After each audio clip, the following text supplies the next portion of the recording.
सेवा नेपाल टेलिभिजनको प्रस्तुति बन्दैछ नेपालको अर्को श्रृङ्खलामा हार्दिक स्वागत अनि नमस्कार। के तपाईलाई देश बन्दै बनेन भनेर चिन्ताले सताएको छ? कसैले तपाईलाई यो देश बन्दैन भनेर निराश बनाएको छ? यो देशमा भविष्य छैन, विदेशको तयारी गर भनेर कसैले पढाएको छ? आज हल्ला होइन सल्लाह गरौँ। आउनुहोस् एकपटक आफ्नै देश हेरौँ। सुरुवात सडकबाट गरौँ। सडकबाटै सुरु गरौँ, किनभने सडक नै त्यो पूर्वाधार हो जसले शिक्षाको लागि किताब ओसार्छ, बिजुलीको लागि उपकरण ओसार्छ, स्वास्थ्यको लागि औषधि ओसार्छ, खानाको लागि अन्न ओसार्छ, बिरामी ओसार्छ, वृद्ध वृद्धा ओसार्छ, गाडीमा हालेर स्कुलसम्म विद्यार्थी ओसार्छ, डाक्टर ओसार्छ। जे गर्न पनि सडक चाहिन्छ। यो 1021 किलोमिटर लामो पूर्व पश्चिम महेन्द्र राजमार्ग हो। 2019 मा शिलान्यास गरेर खण्ड खण्डमा निर्माण गर्दै 2052 मा निर्माण सम्पन्न गरिएको यो राजमार्ग सुरुमा इन्टरमिडिएट लेन ब्ल्याकटप अर्थात् बीचमा एक लेन पिच थियो। त्यसपछि 2 लेन भयो र अहिले झापाको मेची नदीदेखि धनुषाको कमला नदीसम्म 250 किलोमिटर र चितवनको भरतपुरदेखि कपिलवस्तुको चन्द्रौटासम्म 190 किलोमिटर गरी 440 किलोमिटर 4 लेन र 6 लेनमा विस्तार हुँदैछ।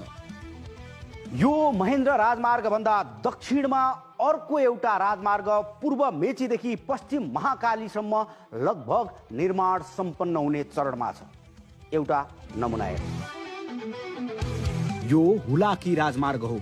पूर्व पश्चिम 975 किलोमिटर र उत्तर दक्षिण जोड्ने 35 वटा सडकको 882 किलोमिटर गरी 1857 किलोमिटरको हुलाकी राजमार्गको यो प्याकेज मध्ये 1259 किलोमिटर कालो पत्रे र 142 वटा पुल कल्भर्ट निर्माण सम्पन्न भइसकेको छ।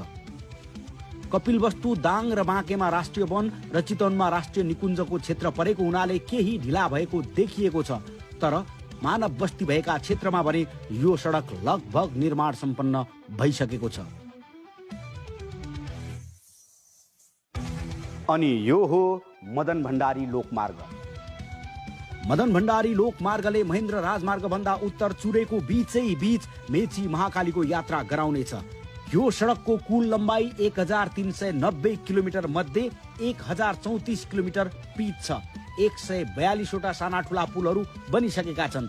312 किलोमिटर पिच गर्ने तयारी बढिरहेको छ र लगभग 80 किलोमिटर मात्र ट्र्याक खोल्न बाँकी छ। मदन भण्डारी लोकमार्ग भन्दा माथि छ मध्य पहाडी लोकमार्ग।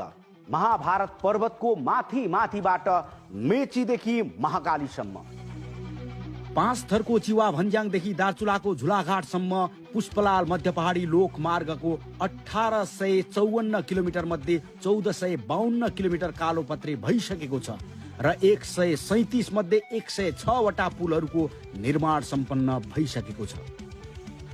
2 लेनमा चलिरहेको नेपालको मेची महाकाली सडक सञ्जाल पछिल्लो 10 वर्षमा 8 लेनमा विस्तार हुँदैछ र महेन्द्र राजमार्गलाई 4 लेनमा विस्तार गरिसक्दा 10 लेनको सडक सञ्जाल रहनेछ मेचीदेखि महाकालीसम्म। त्यति मात्र होइन, उत्तर दक्षिण कनेक्टिभिटी पनि स्तरीय बन्दैछ। ताप्लेजुङदेखि झापासम्म मेची राजमार्ग, फेरि ताप्लेजुङदेखि धरानसम्म तमोर कोरिडर, किमाथाङका शङ्खुवासभादेखि विराटनगरसम्म कोशी राजमार्ग, सोलुखुम्बुदेखि उदयपुर हुँदै मिर्चैयासम्म सगरमाथा राजमार्ग, दोलखाको फलाग नाकादेखि जनकपुरसम्म जोड्ने सडकको विस्तार, रसुवाको रसुवागढीदेखि धादिङको गल्छीसम्म, मनाङदेखि डुम्रेसम्म, मुस्ताङदेखि नवलपुर गैंडाकोटसम्म काली गण्डकी करिडर, सुर्खेत छिन्चुदेखि डोल्पासम्म भेरी करिडर, कोहलपुरदेखि सुर्खेत हुँदै कालीकोट जुम्ला मुगु हुम्लासम्म कर्णाली करिडर, धनगढीबाट अत्तरिया डडेलधुरा डोटी हुँदै बाजुरासम्म, उता डडेलधुरादेखि दार्चुलासम्म, अनि फेरि महाकालीको किनारै किनार महेन्द्रनगरदेखि दार्चुलासम्म महाकाली करिडर। यो बीचमा अरू पनि धेरै सडकहरू छन्, तपाईले देखिरहनु भएको छ। हाम्रो सडक चाहिँ छुटायो नि भनेर मलाई गाली नगर्नु होला प्लिज। अब यी सडकहरू कहिले बने तथ्याङ्कमा हेरेर इतिहासको सविस्तार व्याख्या गरौँ। यो भन्नलाई जिब्रो कमाउनु पर्दैन कि 2007 सालभन्दा अगाडिसम्म नेपाल मध्ययुगमै बाँचेको थियो। तेस्रो पञ्चवर्षीय योजनाका अनुसार राणा शासन अन्त्य हुँदा 2007 सालसम्म नेपालमा जम्मा 376 किलोमिटर मात्र सडक थियो। त्यसमध्ये 5 किलोमिटर मात्रै कालो पत्रे सडक र बाँकी 83 किलोमिटर ग्राभेल अनि 288 किलोमिटर माटे सडक थियो। यो तथ्याङ्कलाई नबिर्सिनु होला, पछि पनि काम लाग्नेवाला छ। विक्रम सम्वत 2013 मा पहिलो पञ्चवर्षीय योजना सुरु भएपछि बल्ल नेपालमा योजनाबद्ध विकासको सुरुवात भयो। राजा महेन्द्रको शासनकालको अन्त्यतिर 2027 सालमा नेपालमा 2730 किलोमिटर सडक थियो, जसमध्ये 821 किलोमिटर कालोपत्रे, 435 किलोमिटर ग्राभेल र 1474 किलोमिटर ट्र्याक मात्रै खोलिएको थियो। यो पञ्चायतको समय थियो, पार्टीहरू प्रतिबन्धित थिए, देश राजा र पञ्चहरूले चलाएका थिए। 28 साल पछिको 47 सालसम्म 19 वर्ष राजा वीरेन्द्रले एक लौटी शासन चलाएका थिए। त्यति बेला पनि पार्टीहरू प्रतिबन्धित नै थिए। त्यसबीचमा 4600 किलोमिटर सडक थपियो र पुग्यो 7330 किलोमिटर। 46 सालको चैत्रबाट जनआन्दोलन सुरुवात भयो र 47 सालको सुरुवातमै नेपालमा प्रजातन्त्रको पुनर्स्थापना भयो। त्यसपछिको 34 वर्षमा के भयो? सबैभन्दा बढी प्रश्न आजको दिनमा उठाइएको त्यो 34 वर्षको अवस्था एकपटक निहालौं। प्रजातन्त्र पुनर्स्थापना पछिको 34 वर्ष अर्थात् 2081 मा आइपुग्दा नेपालमा 1 लाख किलोमिटर भन्दा लामो सडक सञ्जाल बनिसकेको छ। केन्द्र सरकारबाट 18,808 किलोमिटर कालो पत्रे सहित 35,490 किलोमिटर अनि प्रदेश र स्थानीय सरकार मार्फत 67,246 किलोमिटर गरी 1,02,000 किलोमिटर भन्दा लामो सडक सञ्जाल निर्माण भइसकेको छ। सारांशमा भन्दा 7 सालसम्म 376 किलोमिटर, 7 साल पछिको 40 वर्षमा 7,000 किलोमिटर र 47 साल भन्दा पछिको 34 वर्षमा 95,000 किलोमिटर सडक निर्माण भएको छ। देश बन्यो कि बिग्रियो, यिनै तथ्याङ्कहरूले बताइरहेको छ। अनि यो बीचमा लागेको ऋण नि तपाईको दिमागमा भएको प्रश्न यही हो। तथ्य र तथ्याङ्कमा टेकेर यो प्रश्नको पनि जवाफ खोज्नेछु। अनि सडक मात्रै बनेर हुन्छ त भन्ने सोचिरहनु भएको छ भने एक नजर यता पनि। यो हो विद्यालय। रसुवाको, नुवाकोटको, सिन्धुलीको, बैतडीको, दार्चुलाको कुना कुनामा यस्ता आलिशान विद्यालयहरूको संख्या हजारौं छन्। भवन मात्र भएर हुन्छ, गुणस्तर हुनु पर्यो नि। यही कमेन्ट लेख्न लाग्नु भएको भने भइगयो, औँलालाई दुःख नदिनुहोस्। बन्दैछ नेपालमा शिक्षा सम्बन्धी एउटा एपिसोड छ, त्यो एपिसोड खोजेर हेर्नु होला। सरी, खोजेर हेर्न तपाईले भ्याउनुहुन्न भने लिंक डिस्क्रिप्सनमा राखिदिन्छु, त्यही क्लिक गरेर हेर्न सक्नुहुन्छ। त्यही पनि जाँगर चल्दैन कि भन्ने डर लाग्छ भने सारांश म अहिले नै बताइदिन्छु। विद्यालयमा गुणस्तर वृद्धिका लागि निशुल्क पाठ्यपुस्तक, लाखौंलाई छात्रवृत्ति, कम्प्युटर सहितको ल्याब भएका हजारौं कक्षा कोठाहरू, दुर्गमका विद्यार्थीका लागि छात्रावास, जीवन उपयोगी सिपहरू सिकाउनको लागि सिक्दै कमाउँदै कार्यक्रम, छात्राहरूका लागि निशुल्क स्यानिटरी प्याड, विद्यालय नर्सको प्रबन्धदेखि साना नानीहरूका लागि दिवा खाजा कार्यक्रमसम्म लागू भइरहेका छन्। यति कुरा पत्यार लाग्दैन भने नजिकैको विद्यालयमा सम्पर्क गर्नुहोला। धन्यवाद। अब यी विद्यालय र शिक्षा विस्तारको इतिहासलाई पनि एकपटक निहालेर हेरौं। 2007 सालसम्म जम्मा 203 वटा प्राथमिक विद्यालय, 22 वटा माध्यमिक विद्यालय र एउटा क्याम्पस गरी 226 वटा शिक्षण संस्थाहरू थिए। त्यसको 40 वर्षपछि अर्थात् 2047 सालमा 17,842 वटा प्रावि, 3,964 वटा निमावि, 1,950 वटा मावि र 149 क्याम्पस गरी जम्मा 23,905 वटा शैक्षिक संस्थाहरू थिए। 47 सालमा प्रजातन्त्र पुनर्स्थापना पछिको 34 वर्षमा अर्थात् 2081 मा 17,257 प्रावि, 6,648 निमावि, 6,493 मावि, 5,049 उच्च मावि, 1,440 क्याम्पस गरी 36,887 वटा शिक्षण संस्थामा नियमित पढाइ चलिरहेकै छन्। र यो पछिल्लो 34 वर्षमा थपिए 24 वटा मेडिकल कलेज, 25 वटा इन्जिनियरिङ क्याम्पस, 7 वटा स्वास्थ्य विज्ञान प्रतिष्ठान र कृषि, आयुर्वेद, प्राविधिक, विज्ञान प्रविधि लगायतका विभिन्न 16 वटा विश्वविद्यालयहरू। शिक्षा विकासका अरू पनि थुप्रै आयामहरू छन्, यहाँ अटाउन सकिएन। र यसरी पछिल्लो समय उच्च शिक्षा र प्राविधिक क्षेत्रले ठूलो फड्को मार्यो। सडक शिक्षा पछि अब लागौं खानेपानीतर्फ। पानी जिन्दगानी। 2007 सालमा करिब 6% जनसङ्ख्यामा आधारभूत खानेपानीको सुविधा थियो। त्यसको 40 वर्षपछि अर्थात् 2047 सालमा 39% आधारभूत खानेपानीको सुविधा पुग्यो र त्यसको 34 वर्षपछि अर्थात् 2081 सालमा 95% जनतामा आधारभूत खानेपानीको सुविधा विस्तार भइसकेको छ।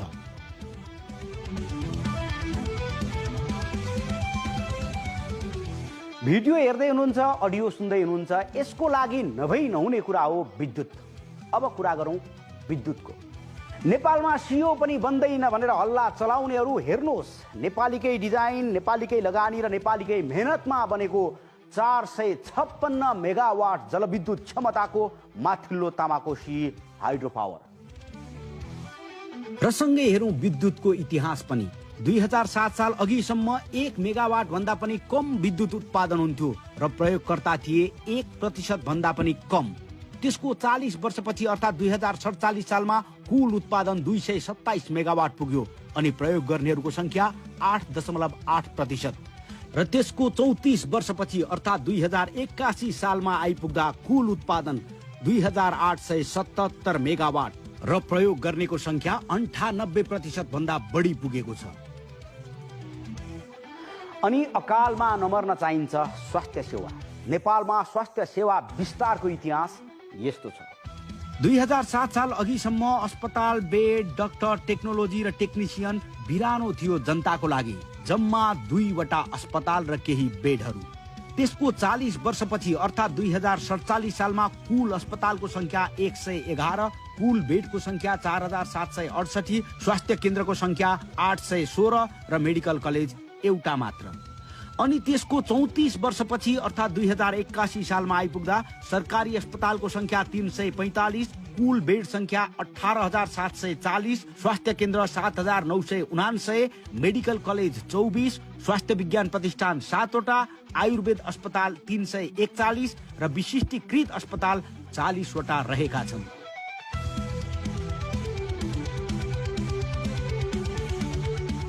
संख्या बढेर मात्रै हुन्छ, गुणस्तर हुनु पर्यो नि। भन्नुहुन्छ भने स्वास्थ्य सेवाको गुणस्तर मापन गर्नको लागि औसत आयुलाई हेर्न सकिन्छ।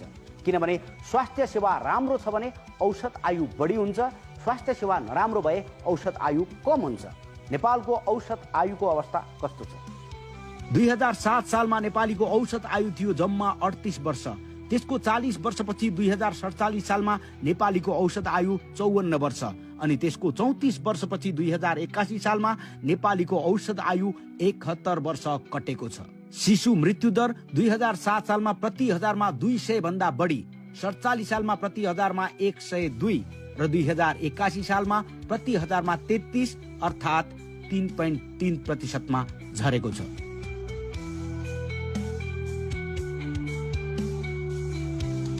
कृषिको अवस्था त ध्वस्तै भयो नि भन्ने लाग्दैछ भने पक्नुहोस्, कृषिको लागि आधारभूत आवश्यकता हो सिँचाइ।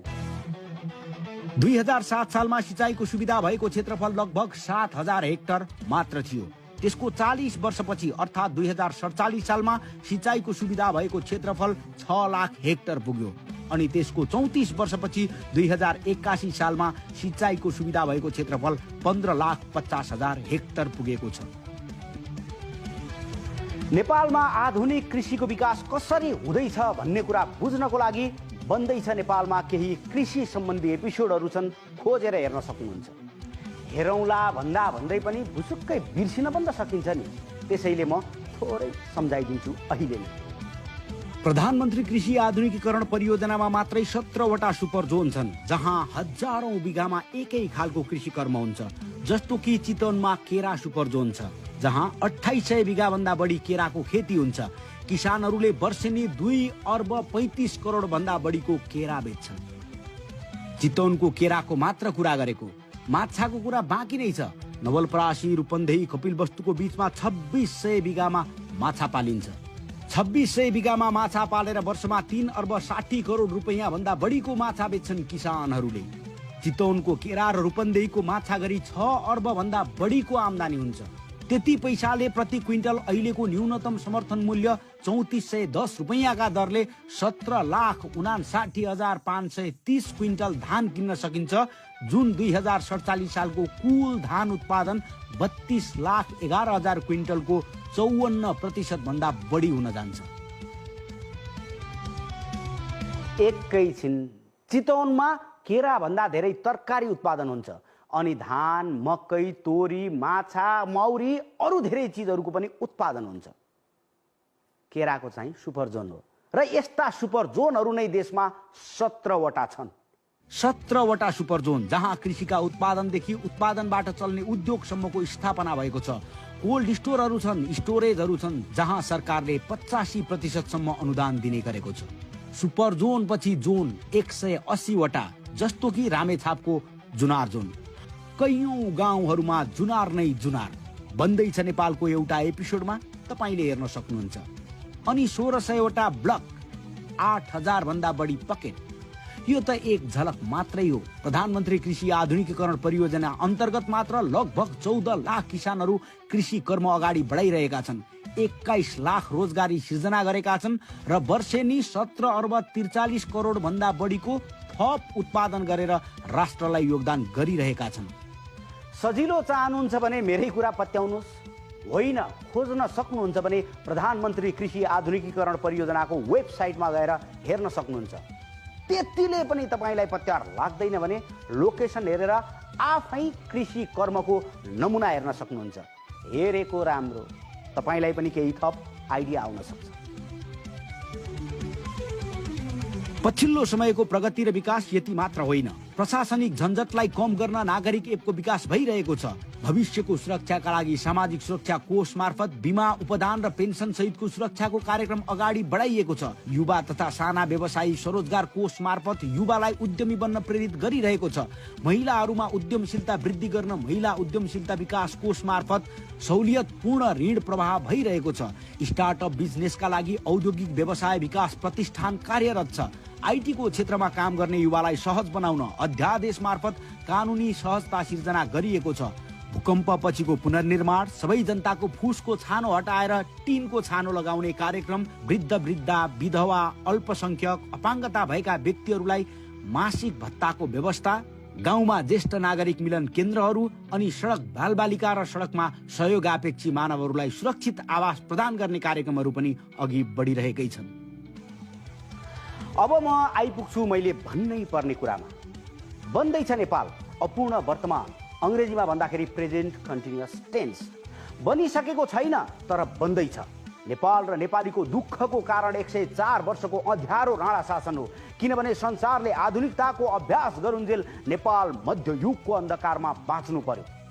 अरू देशले सडक, शिक्षा, खानेपानी, भौतिक पूर्वाधार विभिन्न चिजहरू पालै पालो गरे। मतलब उनीहरूले एउटा समयमा शिक्षाको विकास गरे, अर्को समयमा स्वास्थ्यको विकास गरे, अर्को समयमा खानेपानीको विकास गरे र अर्कै समयमा सडकको विकास गरे, अर्कै समयमा विद्युतको विकास गरे अनि अर्को समयमा औद्योगिकीकरणमा ध्यान दिए र लामो समय लोकतान्त्रिक अभ्यास पनि सँगसँगै गरे। तर हाम्रो नेपालमा यी सारा कुराहरू 7 साल पछि मात्र अगाडि बढे। हामी त्यही अँध्यारो युगको भारी बोकेर अहिले पनि हिँडिरहेका छौँ। यति सबै गरिसकेपछि तपाईको चिन्तालाई सम्बोधन गर्दै आउनुहोस् ऋण धनको हिसाब गरौँ। यो हो 2046 को बजेट र यो हो 2081 को बजेट। 2046 को बजेट थियो 20 अरब 24 करोडको अनि 81 को बजेट छ 15 खर्ब 5 अर्बको। 46 सालमा 8 अर्ब 50 करोड राजस्व उठ्ने अनुमान छ, जुन 20 अर्ब 24 करोडको 42% मात्र हुन्छ। अनि 81 सालमा 11 खर्ब 79 अर्ब राजस्व उठ्ने अनुमान छ, जुन कुल बजेट 15 खर्ब 5 अर्बको 77% हुन आउँछ। 46 को बजेटमा आन्तरिक र बाह्य स्रोतबाट लिने ऋणको मात्रा पूरा बजेटको 47% देखिन्छ अनि 81 सालको बजेटमा आन्तरिक र बाह्य ऋणको मात्रा 28% मात्र देखिन्छ। अब यहाँ अर्को कुरा के छ भने 46 सालमा अनुदानको मात्रा बढी छ र 81 सालमा अनुदानको मात्रा अलिक कम छ। यो के हो भने जति बढी गरिब भयो त्यति बढी अनुदान प्राप्त हुन्छ, तर बढी अनुदान प्राप्त गर्ने लोभमा गरिब नै बसिरहन त सकिँदैन। अझ देश विकासशील मुलुकमा स्तर उन्नति भएपछि यो अनुदानको मात्रा अझ घट्नेछ। त्यसको लागि पनि तयार हुनुपर्छ, किनभने अनुदान पाउने लोभमा गरिब नै बसिरहन सकिँदैन। प्रगति निरन्तर गरिरहनुपर्छ।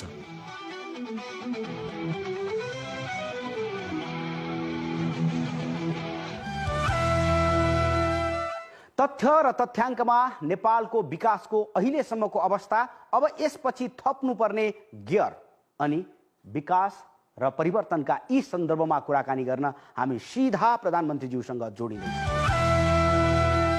सामान्यज्यू नमस्कार।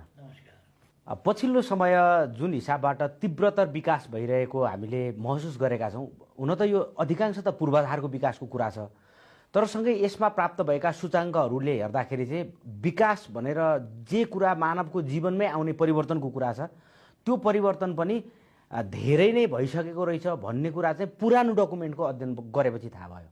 अब यसलाई अझ तीव्रतर बनाउनको लागि कसरी सोचिरहनु भएको छ, अथवा यसको पृष्ठभूमिले अब यसपछिको जम्पको लागि कस्तो खालको अर्थ राख्छ होला, तपाईँले के ठानिराख्नु भएको छ आजभोलि?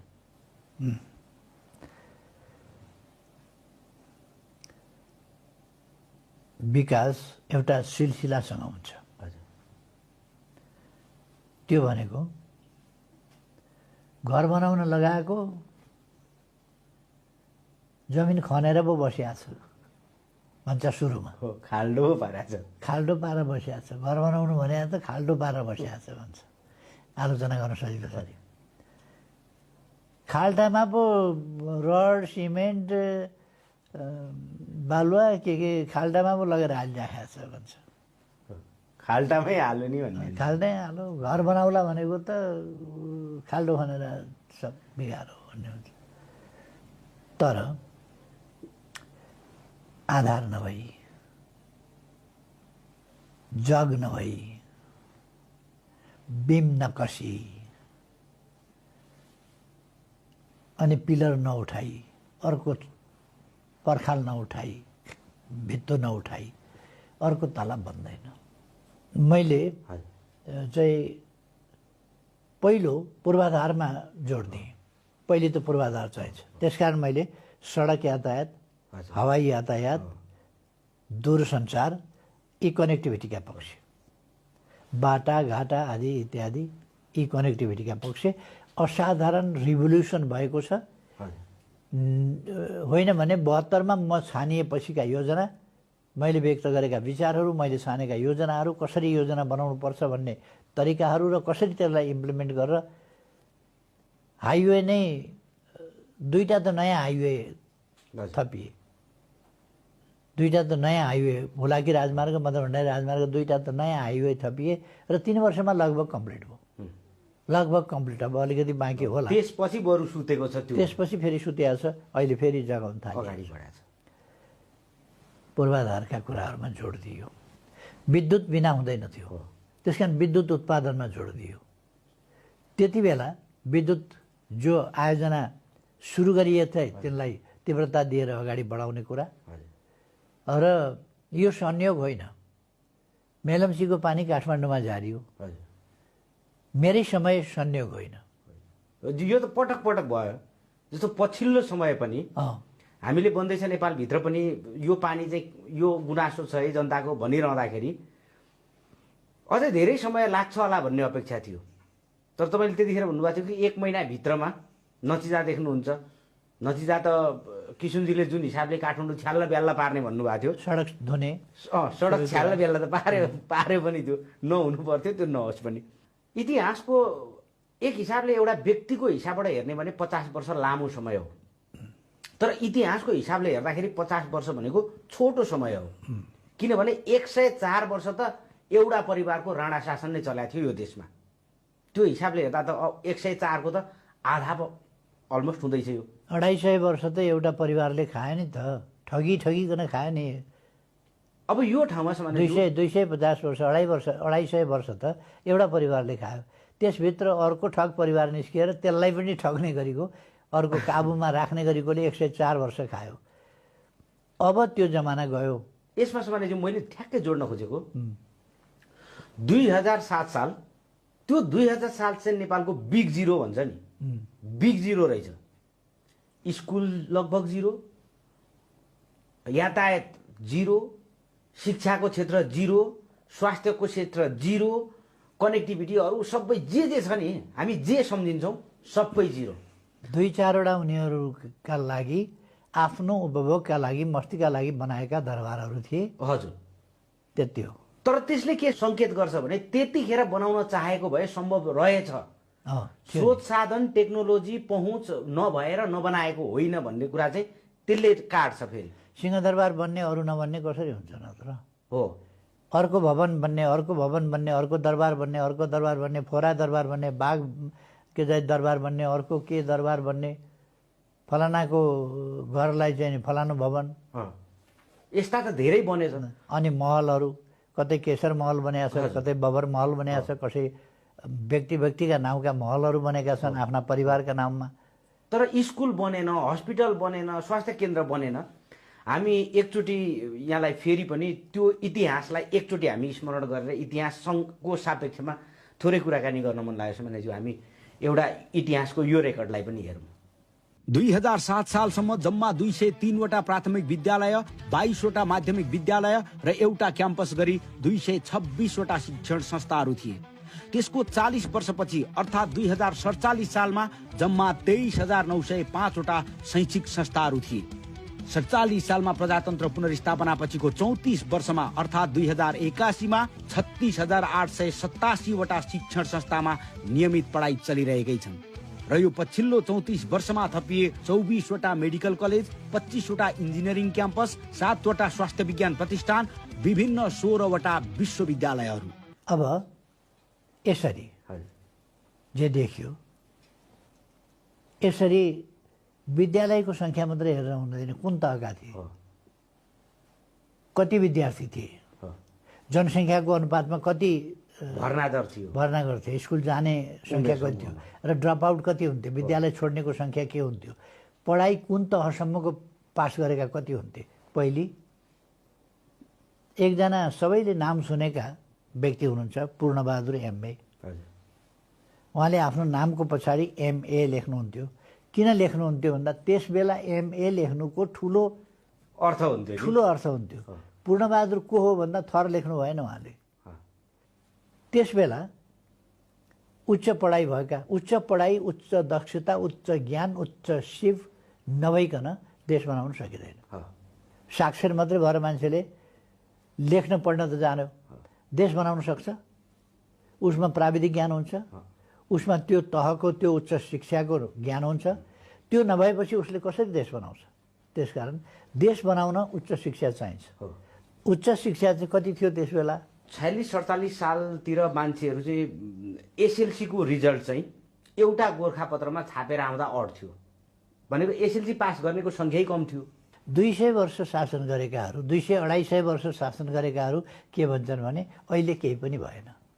अलिकति लाज त लाग्नु पर्ने। 250 वर्षमा केही पनि गरेनन्, पढ्न नदिने नीति लिए। राणाहरूले पढ्न नदिएको पो त भने 104 वर्ष त राणाले दिएन होला, अनि त्यस बाहेकको 146 वर्ष चाहिँ कसले दिएन नि? थप अर्को अगाडिको 146 वर्ष चाहिँ कसले दिएन नि? त्यस बेला चाहिँ के र फेरि राणा पनि त फेरि जनताले ल्याएर त राणालाई राखिदिएको होइन नि त, जनताले त राणालाई त हटाइ पो दिएको हो त। त्यही त।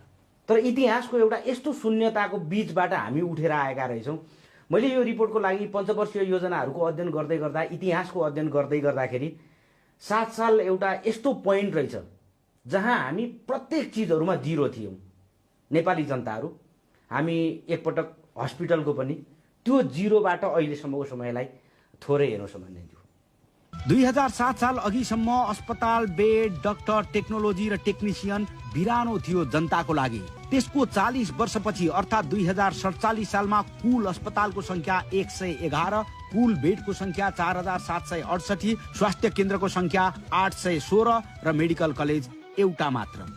अनि त्यसको 34 वर्षपछि अर्थात् 2081 सालमा आइपुग्दा सरकारी अस्पतालको संख्या 345, कुल बेड संख्या 18,740, स्वास्थ्य केन्द्र 7,979, मेडिकल कलेज 24, स्वास्थ्य विज्ञान प्रतिष्ठान 7वटा, आयुर्वेद अस्पताल 341 र विशिष्टीकृत अस्पताल 40वटा रहेका छन्। यसमा बच्चा बच्चीलाई तस्बिरमा फरक छुट्याउ भनेर दिया हुन्छ त्यस्तो गाह्रो चिजै छैन टड्कारो ढङ्गले अङ्कहरूले बोल्छन् तथ्यहरूले बोल्छन् त्यसकारण विकास पञ्चायतको समाप्ति पछि भएको छ राणा शासनको समाप्ति पछि सुरु भएको छ पञ्चायतको समाप्ति पछि अगाडि बढेको छ विकास र यी तथ्यहरू जो यहाँ समावेश छन् यिनीहरूले बताउँछ कि वास्तवमा विकास कसरी हुन्छ बिजुलीको पनि समयज्यू 7 सालसम्म एक मेगावाट पनि थिएन तर एसियाकै पहिलो विद्युत त त्यो बेला स्थापित भएको हो यहाँ एसियाको दोस्रो त्यो हिसाबले त अरू पनि धेरै जलविद्युत स्थापना गर्न सकिन्थ्यो तर आफ्नो घरमा बत्ती बलेपछि जनताको घर त हेरिएन नि त्यतिखेर तर उस बेला स्थापना हुँदा एसियाको पहिलो चाहिँ भोल्युममा चाहिँ पहिलो 500 किलोवाट नेपालमा 300 किलोवाट भारतले अलिकति अगाडि स्थापना गरेको थियो 300 किलोवाट नेपालले 500 किलोवाट स्थापना गरेको थियो अब त्यहाँबाट 7 सालमा 1 मेगावाट पनि थिएन त्योभन्दा कम थियो 47 सालमा आइपुग्दाखेरि 228 मेगावाट अराउन्ड आयो र अहिले 81 मा आउँदाखेरि चाहिँ 2877 मेगावाट र अरू पनि धेरै पाइपलाइनमा छन् पाइपलाइनमा बन्दैछन् निर्माणाधीन यो यति ठुलो आँकडाको ग्याप त अहिले पछिल्लो समय चर्चा हुनुपर्ने विषय हुन्थ्यो होला नि हुन्थ्यो केही स्वार्थी उद्देश्य बोकेका मान्छेहरू हल्ला गरिरहेका छन् केही पनि भएन खोइ के भयो कहाँ भयो दर्शन किन्तु कहीँ दिँदैन चर्म चक्षुले कानामा जो हेर्दा आँखा त छन् तिनका तर ती आफै काना छन् देवकोटाको कविता हो विकासको दर्शनको कुरा गर्दा दर्शन किन्तु कहीँ दिँदैन चर्म चक्षुले कानामा यिनको मस्तिष्क उल्टो बरेको छ घोप्टो बरेको छ मस्तिष्कै घोप्टिएपछि त्यसमा के अड्छ विकासका कुरा कहाँ अड्छन् त्यसले त उल्टा उल्टा कुरा गर्छ अर्को राजनीति देश विकासको माध्यम हो जनसेवाको माध्यम हो भन्ने भन्दा पनि ठगी खाने भाँडो हो भनेर बुझ्ने बुझाइले गर्दा यो भएका कामहरू ओझेलमा पर्ने पारिने काम भएको छ केही पनि भएन भन्ने झुटो